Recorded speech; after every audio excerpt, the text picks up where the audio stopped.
오늘 설교 제목은 본이 되는 신앙, 행실, 사랑, 믿음의 삶이라는 제목으로 말씀을 상고하겠습니다. 본문 말씀은 디모데전서 4장 12절 말씀입니다. 디모데전서 4장 12절 말씀입니다. 우리 한 목소리로 함께 봉독하도록 하겠습니다. 누구든지 내 연소함을 업신여기지 못하게 하고 오직 말과 행실과 사랑과 믿음과 정절에 있어서 믿는 자에게 본이 되어. 아멘. 우리 특별히 교회 리더들은 또 우리 가정에 혼자 이렇게 믿으시는 분들은 우리 가정에 이렇게 본이 돼야 됩니다. 근데 우리 바울은 이게 사랑하는 제자 디모데에게 5가지 이렇게 덕목에 있어서 본이 되라고 말씀하고 있습니다. 말과 행실과 사랑과 믿음과 정절입니다. 지난주에는 우리 말에 대해서 살펴봤고 이제 행실에 대해서 좀 이렇게 살펴봤습니다. 오늘 이어서 행실에 대해서 또 사랑과 믿음에 대해서 구체적으로 한번 살펴보도록 하겠습니다. 이 신앙의 행실은 개인적인 삶에서 국한되지 않습니다. 우리 히브리서 10장 24절 말씀에도 보면 서로 돌아보아서 사랑과 선행을 격려하면서 모이기를 피하는 어떤 사람들의 습관 가지 말고 오직 권하여 그날이 가까움을 볼수록 더욱 그리하자. 3가지를 이렇게 권면하고 권해야 되는데 뭡니까? 사랑을 권하고 격려하고 모이는 것을 권하고 이런 것들 해야 되는 거죠. 세상 친구들은 오늘 찬송에도 세상 친구들 날 버려도 기죠. 예수 늘 함께 동행함으로.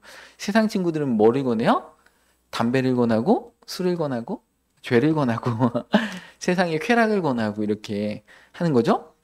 혼자 폐암 걸리기 싫으니까 한 대 펴봐 이렇게 하는 겁니다. 이렇게 같이 안 좋은 것을 같이 권하면서 이제 같이 망가지는 게 이제 세상 친구들이라면 우리 교회 믿음의 식구들은 어떻게 됩니까?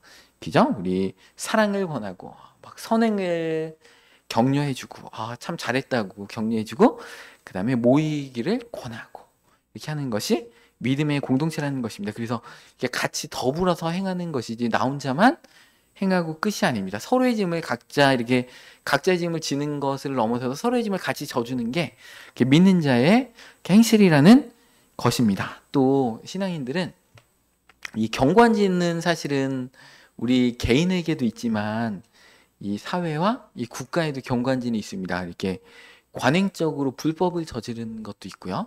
믿는 자로서 그런 것들을 우리가 바로 잡아야 되는데 아모스에서 5장 24절 말씀을 보니까 오직 정의를 물같이 공의를 마르지 않는 강같이 흐르게 할지어다. 믿는 자는 정의를 물과 같이 공의를 마르지 않는 강같이 흐르게 해야 된다는 것입니다. 이 공의라는 것은 뭐냐면 확대된 우리의 의로운 행실이 공의입니다. 그래서 이런 삶을 살아야 되는데 제가 한 10여 년 전의 일입니다. 우리 어떤 이렇게 대학생 얘기를 들었는데 이제 학교 과대인데 그 과에서는 이제 주기적으로 이제 중요한 어떤 대학의 어떤 일들이 있으면 그 과에서 고사를 이렇게 지내는 겁니다. 그래서 이제 과대로서 그것을 교수님께 건의하고 반대하고 그래서 이제 고사를 이제 폐기했다고 이렇게 하더라고요. 근데 반면에 제가 이제 같이 신앙생활했던 그 교회의 어떤 셀장님하고 또 그 교회 큰 대기업에서 이제 건설 현장 소장님으로 이렇게 근무하셨던 집사님이 계셨는데 이분들은 그 고사를 우리나라 전통 문화로 여기면서 믿는 자가 그 고사에 빠지면 안 된다, 덕이 안 된다 그런 말씀을 하시는 걸 보고 깜짝 놀랐습니다. 여러분들 그 어떤 우리 스스로도 모르게 이렇게 이 세상의 경관진, 이 세상의 경관진은 더 강한 마귀들의 역사겠죠. 그런 것들이 죄도 모르고 그렇게 돼 있는 것들이 있는데 우리 믿는 자들은 행실에 있어서 각자의 개인의 행실도 잘할 뿐만이 아니라 우리 공동체도 서로 권하고 이렇게 격려해 줌과 동시에 우리 사회에서 불합리한 거에 우리는 타협하지 않고 우리 신앙의 양심을 지키고 내가 가진 세상이 아무리 어둡다고 하더라도 내가 가진 촛불마저 꺼버리면 안 된다. 내가 가진 촛불마저 비치고 있어야지 내가 있는 그 영역들이라도 하나님의 공의와 정의와 사랑과 축복이 흘러갈 수 있다라는 것입니다. 그래서 이 행실에 있어서 본이 되는 여정은 순간의 업적이 아니고 평생의 여정인 것입니다. 그래서 빌립보서 1장 6절 말씀에도 너희 안에서 착한 일을 시작하신 이가 그리스도 예수의 날까지 이루실 줄은 우리가 확신하노라. 착한 일을 우리 가운데 시작하신 예수님께서 예수님 재림하실 때까지 그것을 완성하실 것을 이 사도 바울은 확신하고 있다라는 것입니다. 우리는 때로는 넘어지고 실패하지만 하나님의 은혜로 우리는 오뚜기같이 다시 일으켜 세워질 수가 있습니다. 성령님께서 우리 마음 가운데 계속해서 조명하시고 우리 가운데 능력을 부어주시기 때문에 가능한 일입니다. 요한일서 3장 2절 말씀에도 사랑하는 자들아 우리가 지금은 하나님의 자녀라 장래에 어떻게 될지를 아직 나타나지 아니었으나 그가 나타나시면 우리가 그와 같을 줄을 아는 것은 그의 참모습 그대로 볼 것이기 때문이니. 우리 예수님 재림하실 때 예수님과 같이 우리도 예수님의 형상대로 우리의 인품과 우리의 육체도 이제 부활체로 바뀌고 예수님의 참 모습대로 우리도 변화될 것이라는 것입니다. 그래서 3절에 주를 향하여 이 소망을 가진 자마다 그의 깨끗하심과 같이 자기를 깨끗하게 하느니라. 행실에 있어서 본이 되는 삶을 이렇게 산다는 것입니다. 예수님은 우리를 세상의 소금과 빛으로 부르셨습니다. 개인의 영성의 표현뿐만이 아니라 어두운 세상의 빛을 비춰라 이렇게 말씀하고 계십니다. 교회의 빛이 아니고 세상의 빛, 세상의 소금이라고 했어요. 이제 교회는 당연한 거니까, 그죠? 교회에서는 충만함과 그 빛을 내죠. 일어나라 빛을 발하라, 그죠? 보라 내 빛이 이뤘고 내 위에 그 하나님의 여호와의 영광이 임하실 것이라. 보라 세상은 그죠? 캄캄함이 만민을 가려우지만 오직 그 우리의 빛을 비추라는 말씀이 있는 거잖아요. 그러니까 우리는 빛이기 때문에 이 빛을 그 산상순의 말씀처럼 그죠? 등경 밑에 두지 못한다는 것이죠. 말 밑에 둘 수 없고 등경 위에 둘 수밖에 없다라는 것입니다. 그래서 이 타락한 세상에 우리는 소금으로 방부제 역할. 제가 최근에 안사실이 이제 뭐 그 발톱 무접 이렇게 제가 유튜브를 보고 있는데 발톱 무접을 잡는 방법 그게 나오더라고요. 2, 3일에 한 번씩 소금을 40도 온도의 그 따뜻한 물에다 이렇게 세숫대에다 소금을 이렇게 그냥 그 살짝 이렇게 몇 스푼 이렇게 넣어가지고 이렇게 한 다음에 발을 2, 3일에 한 번씩 이렇게 좀 담그는 거를 몇 달 하면 발톱 무접이 이제 뭐 약 먹는 것보다 훨씬 더 효과적으로 이렇게 제거된다고 합니다. 그 정도로 소금은 우리가 소금이잖아요. 그냥 발톱 무좀도 그냥 이렇게 몇 스푼만 이렇게 넣으면 이게 숟가락으로 넣어야 됩니다. 그냥 티스푼 말고 숟가락으로 몇 숟가락 이렇게 넣으면 야, 이 지독지독 그 지긋지긋한 그 발톱 무좀과 발무좀과 하여튼가 이 곰팡이균이 박멸된대요. 베이킹 소다 넣어도 되고 두 가지 다 같이 넣어도 된다고 합니다. 두 가지 다 같이 넣으면 효과가 좋겠죠. 소금이 이와 같이 방부제 역할을 하고 부패한 것을 정결케 하는 그 역할들을 하는데 우리가 가면 우리 공동체가 정결해야 줘야 되겠죠. 우리가 갔는데 내가 세상의 영향을 받아서 같이 더러워지면 안 되겠죠. 영향력을 줘야 되는데 영향력을 받고 오면 안 되겠죠. 이 세상의 영향력이 너무 세더라고요. 제가 이제 요즘 월요일 날 우리 은찬이 이제 어린이날 기념으로 우리 막내와 함께 에버랜드를 가가지고 막 밤 9시 폭죽 터트릴 때까지 놀다 왔는데 너무나 좋은 거예요. 세상에서 이 누리고 막 이렇게 너무 좋아가지고 야, 안 되겠다. 이 믿는 자는 약간의 그 뭐라고 해야 되나 수도사적인 삶을 살아야 되겠다. 이 기독교의 그 우리 개신교회는 수도원은 거의 없어요. 사실은 기도원은 있죠. 막 기도원 가가지고 막 성령 충만하고 뜨겁게 막 이런 데는 있는데 수도원은 별로 없죠. 근데 약간의 그러니까 세상적인 거에 너무 이게 심취해서 즐거워하면 이 영성이 흐려지는구나. 그걸 제가 느꼈어요. 그래가지고 세상의 영향을 받지 말고 주는 자가 돼야 되겠구나. 그래서 보는 것, 듣는 것 이런 것들을 세상으로부터 일정 부분을 좀 차단하고 하나님의 것들로 충만히 채워야 되겠구나. 그래서 저는 목사니까 그 다음 날 또 아무리 밤늦게 와도 그 다음 날 또 설교를 해야 되기 때문에 그 다음 날 또 아침 일찍 새벽에 와가지고 설교했습니다. 그래서 새벽에 또 설교하면서 들뜨고 설레는 이 마음을 이제 하나님의 말씀과 예배로 또 가라앉히고 그다음 일상 가운데 또 주님과 이렇게 동행하는 삶을 이렇게 살았거든요. 그러니까 우리는 세상에 영향력을 주는 자가 돼야 됐다는 것입니다. 우리 빌립보서 2장 15절 말씀에도 이는 너희가 흠이 없고 순전하여 어그러지고 거스르는 세대 가운데서 하나님의 흠없는 자녀로 세상에 그들 가운데 빛들로 나타내며 이렇게 해야 됩니다. 우리의 행실을 통해 하나님의 성품이 드러나고 주님의 복음이 아름답게 선전되는 것입니다. 그러니까 요즘 선거 기간인데 막 여당 야당 뭐 어디 당원인지 모르겠으나 막 이렇게 다른 분들하고 막 누가 옳으니 막 이렇게 싸우면 안 되겠죠. 우리는 화합의 그런 그 언어를 쓰고 분열과 갈등을 잠재우는 화합의 언어의 행실로 우리는 나가야 됩니다. 에베소서 2장 10절 말씀을 보면 우리는 그가 만드신 바라 그리스도 예수 안에서 선한 일을 위하여 지으심을 받은 자니 이는 하나님이 전에 예비하사 우리로 그 가운데서 행하게 하려 하심이라. 선한 일을 위하여 지음을 받은 자다 이렇게 돼 있죠. 아브라함은 왜 택했냐? 의와 공도를 행하게 하려고 내가 아브라함을 택했다. 그렇게 하나님께서 말씀하고 계십니다. 또 창세기 26장에 보면 이삭에게 이렇게 얘기합니다.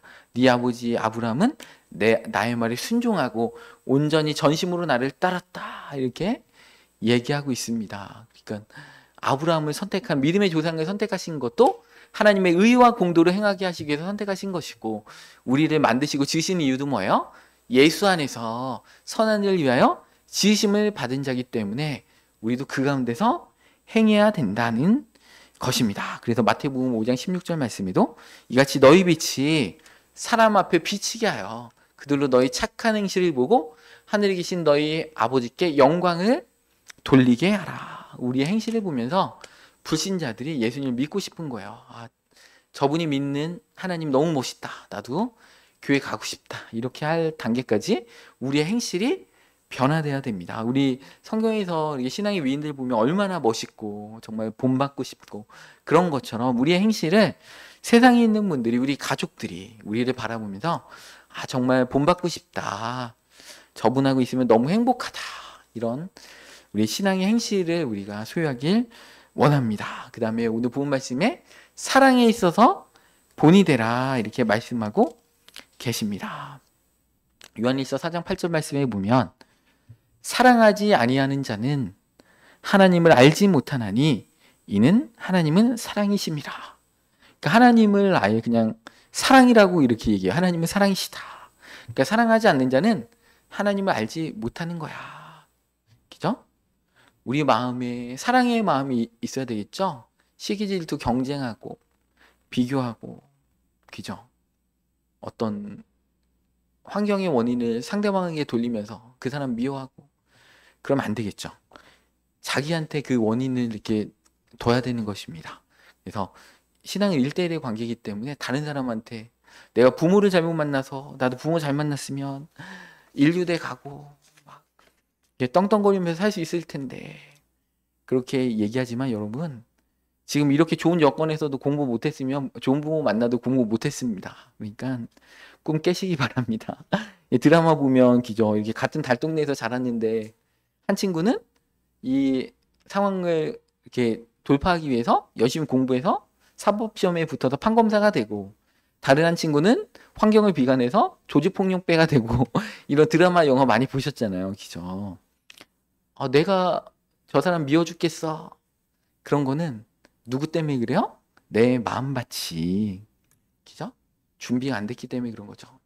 내 시어머니가 문제가 아니고 내 시누이가 문제가 아니고 자꾸 환경 탓을 하고 그러는데 예수님은 우리가 하나님과 우리가 원수 되었을 때 우리를 위해서 원수된 우리를 위해서 대신 죽어셔서 우리를 향한 하나님의 사랑을 확증하셨다고 했잖아요. 그러니까 예수님도 우리에게 원수를 사랑하라.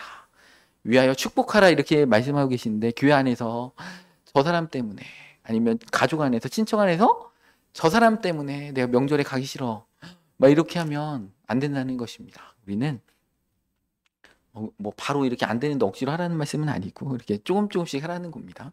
너무 갑자기 내 사랑은 부족한데 갑자기 하면 또 부작용이 따르기 때문에 그 상처가 더 심하기 때문에 여러분이 상처를 잘 다독이시면서 그렇게 하시기 바랍니다. 마태복음 22장 그 말씀에 예수님께서 모든 율법과 선지자의 강령이 하나님 사랑, 이웃 사랑으로 요약된다 이렇게 말씀하고 계십니다. 그래서 하나님의 본성인 사랑의 하나님, 그래서 형제를 사랑하지 않고 미워하는 자는 하나님을 알지 못한다. 왜냐하면 하나님은 사랑이시다. 이렇게 얘기했기 때문에 우리는 이 하나님의 사랑을 실천하고 우리 주변에 웬만한 것도 좀 덮어주고, 그죠? 흠잡을 거 끄집어내지 않고 덮어주는 자들이 됐으면 좋겠습니다. 실학자 칼바르트라는 사람이 기자가 이렇게 물어봤습니다. 그 많은 책들을 이렇게 저술하셨는데 그 어떤 그런 책들의 내용을 한 문장으로 요약하면 뭐라고 그 선생님 표현하실 수 있겠습니까? 기자 물어보니까 이렇게 얘기했습니다. 예수님이 나를 사랑하시네. 내가 이 사실을 아네. 이렇게 한 문장으로 요약했습니다. 그러니까 이처럼 사랑은 이제 복잡한 신학의 그 핵심 논리고 쟁점인 것입니다. 그리스어에는 이제 사랑에 대한 여러 단어들이 있는데 성경에는 대부분 아가페라는 단어를 이렇게 쓰였죠. 감정이나 욕망에 기반한 사랑이 아니고 의지적 선택과 헌신으로 표현되는 무조건적인 사랑, 아가페적인 사랑에 대해서 우리한테 이루라고 합니다. 뭔가 주고받는 사랑이, 기브 앤 테이크의 사랑이 아닌 거죠. 준 다음에 받기를 원한다거나 내가 해줬으니까 그 대가를 돌려받고자 하는 것은 진정한 의미의 사랑이 아닌 것이죠. 그래서 무조건적인 사랑, 하나님이 우리를 무조건적으로 사랑하셨으니까 우리도 우리 형제들에 대해서 무조건적으로 사랑하고 그들이 믿음 안에서 자라나고 돌파가 일어나고 회복이 되고 치유가 되는 것들을 우리는 기뻐하면서, 그죠? 우리 주변 이웃들에게 복음을 전하고 우리 교회 안에 믿음이 연약한 분들을 또 끌어주고 챙겨주고, 그런 사랑은 사실 일방적인 것 같아요. 우리가 자식들을 내리사랑이라고 하는 거지 부모님한테 받은 사랑을 부모님께 갚을 길이 없죠. 우리는 또 자식들을 사랑하면서 그걸 대신 자식들한테 이렇게 대신 갚는 것 같습니다. 그래서 사실은 이제 요즘 아브라함 뭐 창세기 읽어보면 자꾸 죽는 사람 얘기가 나와요. 사라는 127세에 죽고 아브라함은 175세에 죽고. 근데 여러분들 이 죽는 게 아니고 그 믿음의 사람은 영원토록 살아 있습니다. 우리가 자녀들한테 사랑을 줬잖아요. 또 우리가 교회 안에서 많은 분들 섬겼잖아요. 우리는 그분들의 마음속에 영원토록 살아 있고요. 다니엘서에도 무릇 그 많은 자들 옳은 길로 행하게 한 자는 별과 같이 영원토록 빛나리라. 우리가 하나님 앞에 헌신하고 다른 사람을 사랑했던 것들은 천국에서 영원토록 기억되고 보상받을 것입니다. 그러니까 아브라함은 죽었지만 요즘 새벽마다 창세기 보잖아요. 이삭을 통해서 역사하시는 하나님의 역사는 계속해서 역사하신다는 것입니다. 그러니까 자기가 했던 그 역할들을 하고서 믿음의 길을 아브라함은 믿음 안에서 잘 마치고 그 뒤를 이어서 이삭이 그 길을 또 바톤 터치해서 이렇게 가는 거죠. 우리도 우리 교회 안에서 우리의 건강이 허락되는 그 순간까지, 그죠? 70 몇 세까지 체력이 좀 좋겠죠? 그때까지 70 몇 세까지 체력이 좋지. 이제 각 사람의 컨디션에 따라 다르겠죠. 어떤 분은 60 몇 세에 이제 체력이 바닥나가지고 이제 골골대시는 분도 있겠고, 어떤 분은 7, 80대까지 왕성하게 하나님 나라를 위해서 힘있게 이렇게 하면서 우리는 슬슬 이제 또 후배들에게 여러 가지를 물려주면서 좋은 말도 있잖아요. 박수 칠 때 떠나라. 그죠? 뭔가 이렇게 막 그 무대에서 끝까지 안 내려오려고 막 버티다가 추한 모습으로 내려오는 자가 아니고, 그죠? 어떤 후배들을 잘, 우리 믿음의 후배들을 키워주면서 그들이 바톤을 이어서 잘 하나님 나라를 이어갈 수 있도록 우리는 또 교회 안에서 아브라함 같이 그 역할들을 우리는 이렇게 해나가야 된다는 것입니다. 이 아브라함은요, 그 사라가 이렇게 죽은 다음에 새 장가를 이렇게 들었는데 그 이삭에게 부담을 주기 싫어서 그런 거예요. 이삭에게 부담을 주기 싫어서 이삭하고 따로 살면서 이삭이 믿음 안에서 아브라함같이 믿음의 길을 하나님과 일대의 관계를 가게 하기 위해서 이렇게 딱 따로 이렇게 살면서 또 그두라를 통해서 다양한 족속들을 얻었죠. 그래서 미디안 족속도 얻고 수아 족속도 얻죠. 그 욥의 세 친구 중에 하나가 이제 수아 족속이잖아요. 수아 사람이잖아요. 그래서 그런 어떤 이스라엘 주변에서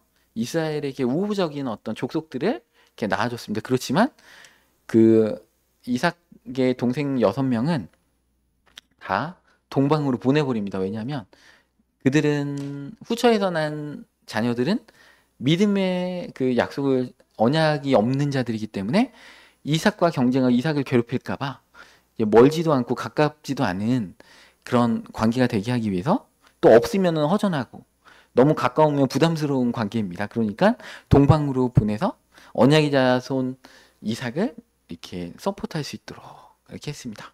교회 안에도 그런 분이 있어요. 너무 가까이 교회 리더십에 들어오면 약간 부담스럽고 그렇다 너무 멀어지면 또 아쉽고 이게 중간만 했으면 하는 분이 있어요. 왜냐하면 소신이 너무 강해. 우리 교회의 철학과 비전에 동참하지 않고 소신이 강하기 때문에 교회 핵심 리더로 들어오면 너무 부담스러워. 그러니까 아브라함은 너무 지혜로운 거야. 그러니까 그걸 알았어요. 아, 이삭이 이게 부담이 되겠구나. 그러니까 핵심 리더로서의 그 유업을 잊지 못하도록 그 살아생전에 다 교통 정리하고 재산도 어느 정도 탁 띄워주고 이렇게 교통 정리 다 아브라함 생전에 했습니다. 우리도 죽기 전에 교회 안에서 가정 안에서 이 교통 정리를 잘 끝내놓고 가야 됩니다. 그래서 그 어떤 이게 큰 교회 같은 경우 갑자기 이렇게 돌아가셔가지고 후임 목사님을 정하지 못해서 막 여러 이제 혼란과 어려움을 겪는 그런 교회들도 있잖아요. 그래서 이제 교회 안에 어떤 계획성 있게 하나님의 경건이라는 건 그런 것 같아요.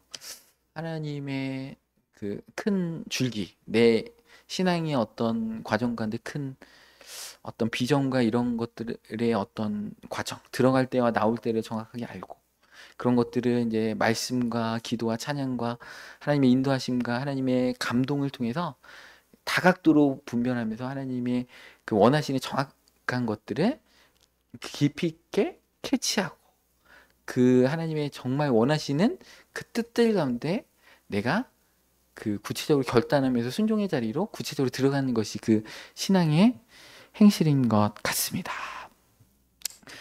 그래서 그 현대 사랑은 이제 조건부 사랑, 감정에 기반한 사랑, 자기 만족을 위한 사랑을 하지만 그리스도인의 사랑은 철저하게 아가페적인 사랑을 해야 된다는 것입니다. 그래서 마틴 루터 킹 목사님도 사랑하는 것은 단순히 감정적인 문제가 아니라 의지적인 결단이라고 이렇게 말했습니다. 이분은 34세에 노벨상을 받으시고 38세 기죠. 이렇게 인권 운동을 위해서 유세 현장에 이렇게 가다가 총탄에 맞아서 이제 돌아가셨잖아요. 젊은 나이에 38세에 돌아가셨는데 야, 정말 많은 업적을 사실 이루고 이렇게 죽으셨죠. 여러분들 우리 여기 계신 분들 다 한 명 빼고 마틴 루터킹 목사님보다 연세가 다 많으시네요.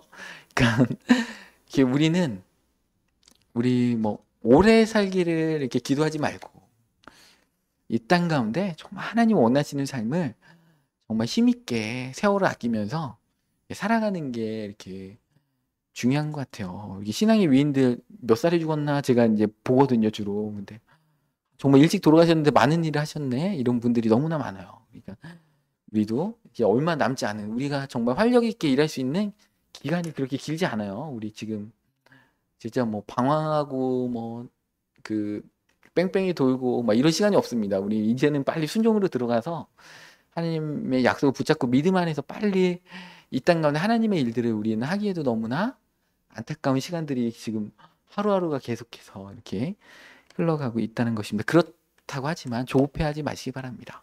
하나님은 우리가 준비되었을 때 준비만 딱 되면 하나님의 그 속도는 우리의 상상을 초월합니다. 그러니까 우리는 조급할 필요도 없고 그렇다고 너무 느긋하게 할 필요도 없고 우리는 최선을 다해서 믿음 안에서 그분의 길을 달려가는 것입니다. 인간 본성의 한계를 뛰어넘는 하나님의 능력의 초월적인 사랑을 우리는 해야 된다는 것입니다. 요한일서 3장 18절 말씀에도 자녀들아 우리가 말과 혀로만 사랑하지 말고 행함과 진실함으로 하자라고 권면합니다. 이 사랑에 있어서 본이 되는 신앙은 추상적인 개념이 아니고 아름다운 감정 이상의 것입니다. 구체적인 행동으로 이렇게 나타나는 것입니다. 초대교회에서는 이러한 그리스도인들의 사랑에 대해서 로마 제국이 사실은 놀랬습니다. 역사가 로도니 스타크라는 분은 이제 그렇게 역사를 기술했습니다. 초기 기독교인들의 그 복음 전파의 확산 하고 복음이 막 그 로마 제국한테 이렇게 편만하게 퍼진 이유 중에 하나가 그 기독교인들의 사랑 때문에 그렇다는 것입니다. 막 전염병에 창궐해가지고 흑사병이 돌고 막 이렇게 되면 이제 사람들은 다 이렇게 격리하느라고 다 도망가는데 기독교인들은 끝까지 남아서 남은 병자들을 이렇게 돌봤다는 것입니다. 그리고 로마 황제 율리아누스도 이 불경한 그리스도인들을 하면서 기분 나빠했다는 거예요. 자기네 가난한 사람들뿐만이 아니라 로마의 가난한 사람들까지 너무나 잘 챙긴다라고. 그게 이제 너무 시기질투가 나니까 불경한 그리스도인들이라고 이렇게 평가절하면서 그렇게 황제까지 인정할 정도로 우리 기독교인들은, 초대교인들은 사랑이 넘쳤습니다. 기독교 신앙의 중심에는 이 십자가 사랑이 있습니다. 요한복음 15장 13절에도 그 PPT는 안 띄웠지만 사람이 친구를 위하여 자기 목숨을 버리면 이보다 더 큰 사랑이 없다. 그러니까 예수님은 단순히 이론적으로 사랑을 가르치신 게 아니고 친구를 위해서, 온 인류를 위해서, 하나님 자녀를 위해서 그 자기의 목숨을 통해서 하나님의 완전하신 사랑을 체현하셨습니다. 자기 희생적인 사랑이고 고통을 감내하면서 죽음까지도 두려워하지 않는 사랑입니다. 목숨이 중요한 게 아니고 우리가 사명이죠. 심부름 사자의 목숨 명자. 사명을 위해서 이 삶을 살아갔느냐, 그죠? 독립운동을 위해서도 목숨을 바치고, 정말 안 좋은 그 공산주의를 위해서도 거기 세뇌된 분들이 목숨을 바치고 막 이렇게 하잖아요. 그런데 우리는 정말 참된 그 가치, 복음의 가치를 위해서, 사랑의 가치를 위해서 뭐 이렇게 우리가 설령 이렇게 좀 일찍 죽는다고 하더라도, 그죠? 그 어떤 사랑의 희생을 위해서 우리의 목숨을 이렇게 던진다고 할지라도 그것은 값진 것입니다. 그냥 이렇게 길고 고통받으면서 이렇게 침대에 오래 이렇게 계시는 것도 어떻게 보면 그분들의 삶도 자손들에게 하실 일이 있어서 하나님은 정확하게 이렇게 천국으로 데려가시는 삶이기 때문에 귀한 삶이고, 또 때로는 짧고 굵게 하나님 나라를 위해서 힘있게 살다가 가더라도 그것은 값진 것이다. 우리의 본향은 천국에 있기 때문에 어차피 그냥 지금 딱 죽으면 바로 천국 갑니다. 그렇기 때문에 우리는 죽기를 무서워하면서 이 세상 가운데 두려움 가운데 사는 자가 아니고 정말 영원한 가치를 위해서 살면 하나님이 장수케 해주십니다. 왜냐하면 마귀도 우리를 못 건드려요. 막 죽음도 두려워하지 않고 세상의 어려움도 두려워하지 않고 그렇기 때문에 그렇습니다. 그래서 이 디모데에게 바울은 네 연소함을 없인 여기지 못하게 하면서 이 본이 되는 삶을 살아라. 그래야지 이 리더십이 세워질 교회의 어떤 질서와 공동체가 건강해진다, 이렇게 얘기하고 있는 것입니다. 그래서 사랑은 또 다른 측면에서 포용성이 있는 것입니다. 예수님도 세리와 죄인들과 이방인들까지도 다 품어 주셨잖아요. 우리 갈라디아서 3장 28절 말씀에도 너희는 유대인이나 헬라인이나 종이나 자유인이나 남자나 여자나 다 그리스도 예수 안에서 하나이니라. 그러니까 이번에도 이제 제가 에버랜드 가서 이렇게 놀랐는데, 이 중고등학생들이 이렇게 수학여행 온 이렇게 아이들을 보면서 다문화 아이들이 너무 많은 거예요. 그러니까 저는 이제 어렸을 때는 철이 없어서 역사 시간이나 사회 시간이나 그러면 우리는 한민족이다. 그래서 혈통을 이렇게 지켜야 된다. 우리는 단일민족이야. 단군의 후손이야. 막 이런 자부심이 있어가지고 막 외국인들하고 이렇게 우리의 많이 결혼해가지고 국제 결혼하는 것을 어렸을 때는 별로 좋아하지 않았는데 요즘은 노 프라브럼입니다. 아무 문제 없어요. 왜냐하면 우리는 선교해야 될 그런 자들이잖아요. 그러니까 땅끝까지. 그러면 이 다문화 아이들이 믿음 안에서 잘 자라면 어떻게 됩니까?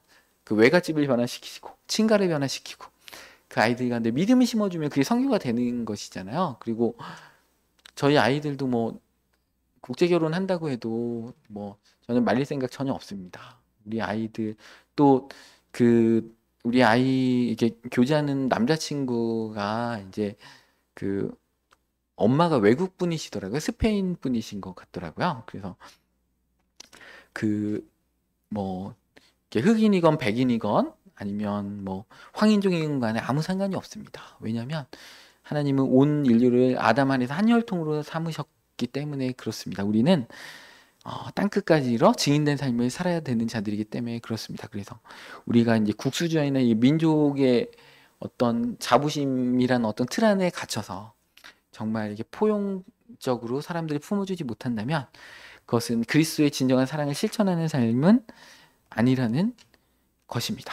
그래서 제가 그렇게 싫어하는 일본인, 중국인하고 우리 아이들 결혼한다고 해도 저는 말릴 생각이 전혀 없습니다. 왜냐면 원수도 사랑을 하고 있기 때문에 그렇습니다. 그래서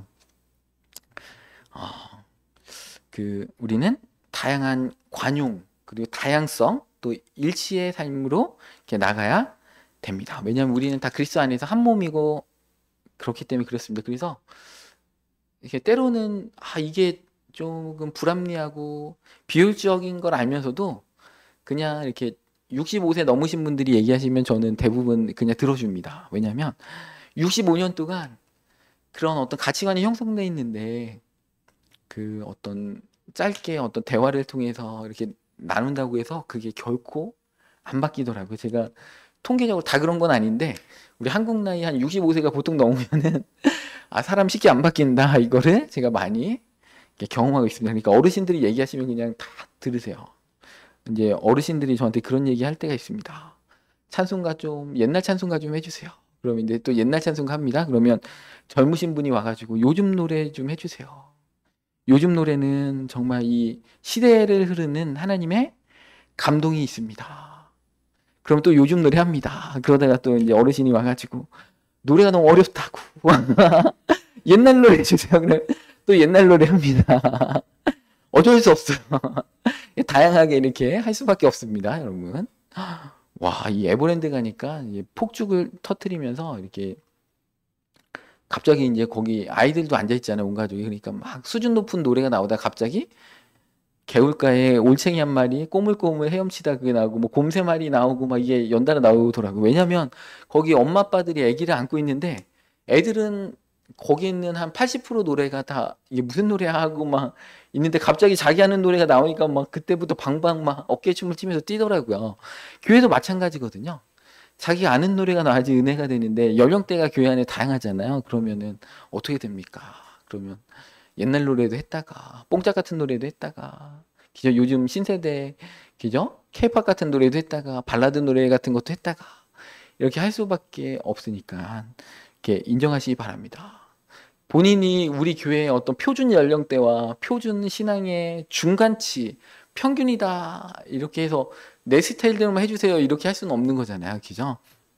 그래서 왜 찬양을 저런 선곡을 했어 이렇게 할 필요가 없습니다. 그냥 우리는 같이 맞춰주면 돼요. 왜냐하면 우리 성령 충만하면 그냥 어떤 노래를 해도 우리는 은혜를 이렇게 받게 되는 것입니다. 이 행동을 할 때 우리는 사랑 안에서 실천할 때 우리 정의감 가운데 살아야 됩니다. 사랑과 정의는 분리될 수가 없습니다. 미가서 6장 7절 말씀해 보면 여호와께서 천천의 순양이나 만만의 강물 같은 기름을 기뻐하실까? 내 허물을 위하여 내 마다들을 내 영혼의 죄로 말미암아 내 몸의 열매를 드릴까? 천천의 순양, 만만의 강물 같은 기름을 기뻐하실까? 마다들을 바칠까? 내 몸을 바칠까? 막 이렇게 했는데 하나님께서 뭐라고 답변하세요? 8절에 사람아 주께서 선한 것이 무엇임을 내게 보이셨나니 여호와께서 내게 구하시는 것은 오직 정의를 행하며 인자를 사랑하며 겸손하게 내 하나님과 함께 행하는 것이 아니냐 이렇게 말씀하고 계십니다.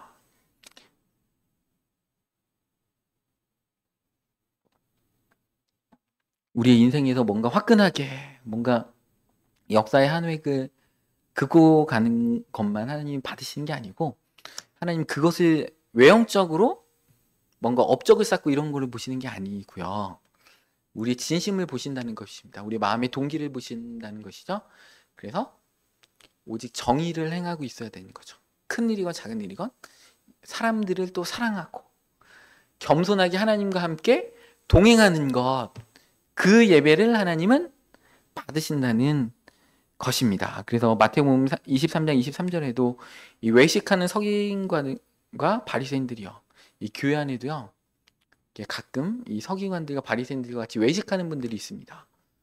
박하와 회양과 근체 11조는 해요.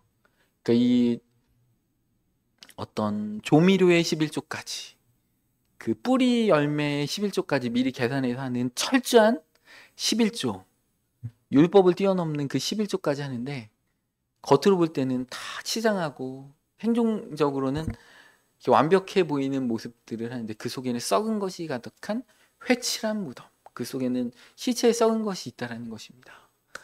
율법에서 중한 바 정의와 긍휼과 믿음은 버렸도다. 그러나 이것도 행하고 저것도 버리지 말아야 할 것이라. 그러니까 행함과 그 정말 진실함이 같이 있어라.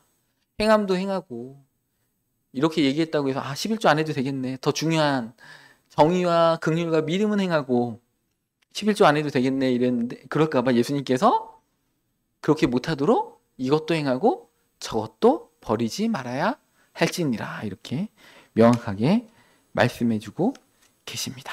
코넬 웨스트라는 분이 정의는 공적 형태의 사랑이라고 이렇게 말씀하고 계십니다. 사랑에 있어서 본이 되는 신앙은 개인적인 사랑을 뛰어넘어서 친절을 넘어서 구조적인 어떤 이 시스템적인 부분들까지도 우리가 노력해야 돼요. 그래서 내가 있는 그 팀의 어떤 구조적인 시스템이 비성경적이고 그렇다면 후배들을 괴롭히는 착취적인 시스템이라고 한다면 그것을 우리가 개혁해야 한다는 것입니다. 이 군대에는 참 사탄이 심어놓은 경관진이 너무나 많아요. 이렇게 보초를 설 때 고참이 힘들면 후임병의 몸에 기대가지고 좁니다. 후임병은 얼마나 다리가 아플까요? 1시간 반 동안 보초를 쓰고 있는데 그런 이렇게 잘못된 관행들이 너무나 많이 있어요. 이등병들은 전투화를 신을 때 이렇게 앉아서 못 신습니다. 서서 신어야 됩니다. 이렇게 짝대기 2개가 되면 그때 이제 짝대기 2개가 되면서 이제 일병이 꺾이면 그때 이제 침상에 앉아서 전투화를 맬 수 있는 그 특혜가 이제 있게 됩니다. 그리고 이등병 때는 밤에 잠을 잘 때도 옆으로 누워서 못 잡니다. 무조건 반드시 누워서 자야 됩니다. 이런 악습들. 그러니까 우리 고참들도 이제 그렇게 당했겠죠. 그러니까 똑같이 해주는 거죠. 그러니까 우리 개인적인 그런 걸 떠나서 저는 이제 어떤 구조적으로 제가 너무 튀면 또 왕따를 당하기 때문에 그렇지만 어찌됐든 제가 할 수 있는 범위 내에서 유격 훈련 가서도 후임들에게 편안하게 해주고 나보다 나이 많은 분이 이렇게 체력 안 되는 분이 와가지고 이렇게 쫄병이지만 막 나이 많으신 분 오면 또 그분 몰래 이렇게 불러내가지고 좀 쉬게 해주고 막 이렇게 했습니다. 여러분들 하여튼 개인적인 또 이 시스템적인 그런 부분들에 있어서 주님의 사랑이 복음이 이렇게 흘러갈 수 있도록 주기도문에도 뜻이 하늘에서 이룬 것 같이 땅에서도 이루어지다. 하나님 나라가 이 땅 가운데 임하기를 원합니다. 이게 우리의 소원이잖아요. 우리의 마음의 소원이잖아요. 우리 직장과 학교와 가정과 교회 가운데 하나님의 나라가 임하고 하나님의 뜻이 세워지는 것이 우리의 삶의 목표인 것입니다. 또 이 사랑은요, 애통해야 됩니다. 그 산상수훈에도 애통하는 자는 복이 있다. 예수님도 나사렛 무덤 앞에서 애통하셨죠. 이 예레미야도 눈물의 선지자라고 이렇게 말씀하고 있고 또 시편 기자들도 이렇게 어떤 이 사회의 어떤 포악함과 그 공의롭지 못함에 대해서 슬피 울면서 애통해 했습니다. 그래서 사랑은 때로 함께 울고 함께 웃고 상처 입은 세상을 위해서 중보하는 것, 그것이 교회의 사랑이고 역할이라는 것입니다. 고린도후서 5장 18절 말씀에 하나님께서 그리스도로 말미암아 우리를 자기와 화목하게 하시고 또 우리에게 화목하게 하는 직분을 주셨으니, 그러니까 우리가 개인적인 차원에서도 이 파괴된 관계를 화목해야 됩니다. 우리가 쓰는 언어가, 우리의 행동이 화평의 말을 이렇게 해야 되는 것이고, 또 사회적인 차원에서도 그 화평의 언어를 써야 됩니다. 예를 들면 넬슨 만델라 대통령, 남아프리카 대통령 같은 경우 그 평생을 감옥에 계셨는데 이게 나오셔가지고 자기의 원수들을 이렇게 보복하지 않았죠. 그죠? 김대중 대통령도 보복하지 않았죠. 그러니까 정치적인 보복을 하지 않았습니다. 그런 것처럼 그 어떤 개인적인 어떤 그 용서와 화해 역할과 함께 이 사회 구조적인 용서와 화해가 일어날 수 있도록, 그죠? 지역 간의 갈등, 세대의 갈등을 자꾸 부추기는 언어를 쓰지 말고, 그죠? 자꾸 그죠? 뭐 이렇게 어떤 단어들이 있잖아요. 남자들을 20대 남자들 비아냥거리는 단어도 있고 20대 여자들의 비아냥거리는 단어도 있고 특정 그 지역을 비아냥거리는 단어들도 있고, 이런 단어 절대 쓰시면 안 됩니다. 그래서 우리는 그런 이 사회적인 차원에서의 어떤 그 치유와 어떤 회복, 그다음에 화목케 하는 그 일들에 대해서, 또 교회 공동체 안에서도 그렇게 해야 되겠죠. 부서 간에 이기주의에 빠지면 안 되겠죠. 그러니까 제가 그 대형 교회에서 이제 여러 이제 교육부서에 예산을 담당하고 이렇게 여러 행사들 날짜들 조율하고 뭐 이런 역할들, 또 아니면 교육부서를 뛰어넘어서 다른 부서 간에 이런 그 조율하는 역할들을 많이 했는데 이렇게 부서 이기주의가 있습니다, 여러분. 그래서 제가 느낀 게 뭐냐면 이 부목사님들, 부교육자들의 정말 덕목이 뭐냐면 그 둥글둥글한 그 모나지 않는 성격, 이게 정말 큰 덕목이고, 두 번째로 담임 목사님이 이렇게 추진한 행사에 대한 세밀함, 이게 부목사님들의 덕목이라는 것을 제가 경험적으로 많이 느꼈어요. 그래서 이 부교육자분들은, 또 우리 교회에서 여러 부서의 부서장님들은 우리 부서를 위해서 다른 부서를 철저히 뭉개버리고 우리 부서 최고야, 우리 교회에 우리 부서가 있어야 돼, 저런 별로 중요하지 않은 부서는 양보해야 돼, 우리 부서가 더 중요해, 막 이런 마인드를 가지면 큰 상처를 받습니다. 그래서 제가 지난주인가요? 지난주인가요? 주일 설교에도 말씀드렸잖아요. 기죠? 그 사랑의 덕의 지식의 절제를, 기죠? 절제인들이 막 이렇게 말씀드렸잖아요. 덕이 없는 그 믿음, 그죠? 그 믿음만 있고 덕이 없으면 차라리 교회 안에서 조용하게 계시는 게 좋습니다. 그냥 덕이 안 되는 행동들을 막 하면서 분란을 일으키고 상처를 일으킬 바에는 차라리 리더에서 내려오시고 그냥 이름도 없이 빛도 없이 청소하시거나 주보를 접으시거나 그런 역할들로 이렇게 하시는 게 좋습니다. 왜냐하면 교회 안에는 덕이 정말 중요해요. 믿음은 자기의 믿음으로 나를 따르라 하고 이제 다른 사람들 안 따라온 사람들 막 딱 비난하고 정죄하고 그렇게 하는 그 믿음이 하나님 앞에 그 어떤 성숙한 그런 믿음은 이게 아닌 것입니다. 그래서 오늘 이렇게 또 믿는 자로서 본이 돼야 될 어떤 행실과 사랑에 대해서 이렇게 말씀을 이렇게 나눴습니다. 그래서 어떤 우리 안에 있는 것들이 드러나는 것이 말이고 행실인 거잖아요. 우리가 하나님은 사랑이시기 때문에 우리가 사랑 안에서 행하면 하나님의 성품이 우리를 통해서 나타나는 것이고, 우리가 사랑 안에서 행하지 않으면 우리는 하나님을 알지 못하는 것이다. 아까 읽었던 요한일서 말씀에 이렇게 나 있는 것처럼 하나님이 기뻐하시는 그런 본이 되는, 그죠? 언행일치의 삶, 그죠? 우리가 아는 지식과 행함의 일치가 되는 그런 삶들을 살아내셔서 정말 하나님이 원하시는, 정말 기뻐하시는 자녀로서의 그 언약 가운데 모두 다 들어가시기를 이 시간 축복합니다.